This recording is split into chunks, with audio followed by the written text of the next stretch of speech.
Bien, esos dos ritmos que escuchaste al inicio son los clásicos en la balada pop y en el rock. Dependiendo del tempo, la velocidad con que se toque cada ritmo va a tener diferente percepción, pero la estructura, el movimiento de la muñeca va a ser prácticamente el mismo. Antes de enseñarte la estructura de los dos ritmos, debes de saber algo. En la música hay dos formas de estudiar. Una es con todos los tecnicismos y el lenguaje musical, donde tendríamos que entrar e introducirnos en todo lo que es teoría para saber identificar con qué palabras estamos tratando de darnos a entender, como es qué es una corchea, qué es una negra, qué son las octavas, qué son las quintas, un intervalo, las escalas, una pauta. Y tendríamos que estudiar la teoría desde un inicio para que los dos habláramos el mismo lenguaje y entendiéramos los términos con los cuales nos estamos comunicando. Y la otra es una manera simple y cotidiana para que tú puedas entender la materia y sepas de lo que estamos hablando, no te aburras ni caigas en el tedio, pero no es una manera que te aseguro que ningún conservatorio de música pueda aprobar. Esta es la manera con la que vamos a estar trabajando para que podamos ir avanzando y, como lo dije en videos anteriores, la teoría poco a poco sí es necesaria y nos la vamos a ir aprendiendo, ¿sale? También ten en cuenta que para poder tocar el instrumento necesitamos de tiempo, paciencia, tolerancia y constancia. Aquellos videos que te dicen que aprendes guitarra en 5 minutos o en media hora no te van a servir de mucho, porque este es un proceso largo que entre más tiempo le dediques podrás pulir tus habilidades como músico. Pero si no le dedicas tiempo va a ser difícil, no creas que vas a aprender de la noche a la mañana. Si bien es cierto que existen varios ritmos que identifican los géneros musicales, es importante que tú vayas definiendo tu estilo, ya que la canción que tú quieres interpretar o tocar puede ser una balada, puede ser rock, salsa, banda, bachata, reggaeton, el género que tú quieras. Al ponerle tu toque y tu estilo, vas a dejar de necesitar los ritmos de los demás géneros. La música es un lenguaje y tenemos tres opciones dentro de ellas. La primera es interpretar verbal o musicalmente lo que ya está escrito. La segunda es crear algo de tu autoría, pero ya traemos también influencias musicales internas. Es decir, lo que tú toques ya lo habrás escuchado o tratarás de imitar inconscientemente lo que traes internamente. Y la tercera es tomar la combinación de las primeras dos. Es decir, yo tomo algo que ya está escrito, ya está hecho, pero voy a improvisar sobre ello. Es decir, no lo voy a traducir en su totalidad de la forma original donde estamos tomando ese ejemplo. Bien, para poder tocar los ritmos vamos a empezar a utilizar nuestro metrónomo. Recordemos que el metrónomo va a ser nuestro aliado siempre. Y esta estructura para pop se compone de 12 toques. El número 1 va a ser hacia abajo, el número 2 va a ser hacia arriba. Y comienza así, es 1, 1, 2, 2, 1, 2, 1, 1, 2, 2, 1, 2. ¿Sale? El metrónomo lo vamos a poner en 30 bytes por minuto. Si tú sientes que es muy lento, le puedes subir. Lo debes de poner en 4/4, es decir, si yo toco la pantalla del metrónomo, me da la opción de ponerlo en 1/4, 2/4, 3/4, 4/4, hasta 12 octavos, ¿sale? Lo vamos a poner en 4/4 y en 30 bytes. Vamos a escuchar el metrónomo y seguir las flechas de acorde al tempo que nos indican. Y cuando cumplamos la estructura del ritmo, cambiaremos de nota de sol a mi, luego a la menor y luego a re séptima para cumplir con el círculo de sol, y lo volveremos a repetir. Empezamos.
Terminamos en re, ¿sale?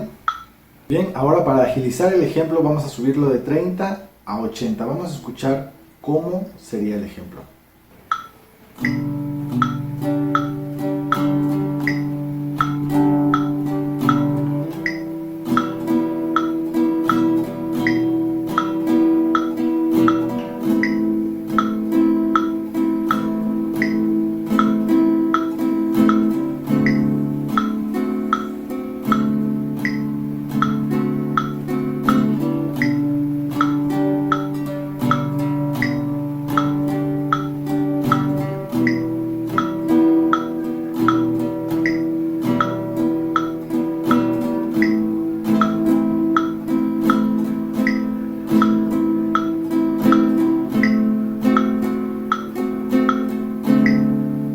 Bien, y por último lo vamos a hacer a 120 Hz por minuto.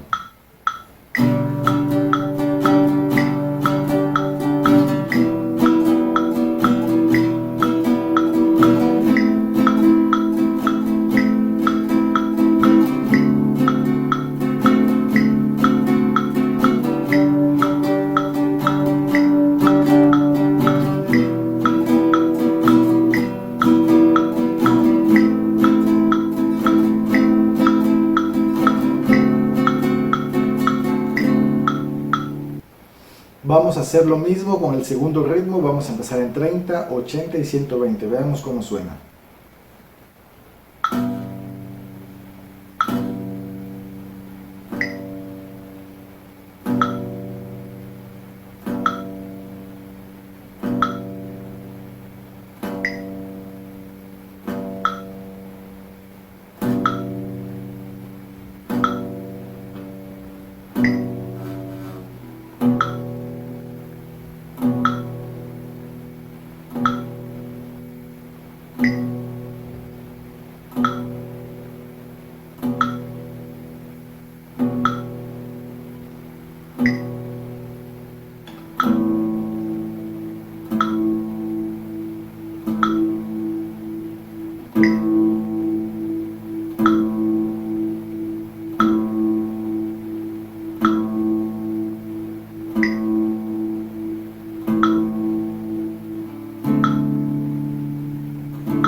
más por el momento, hay que ponerse a estudiar. Hasta luego.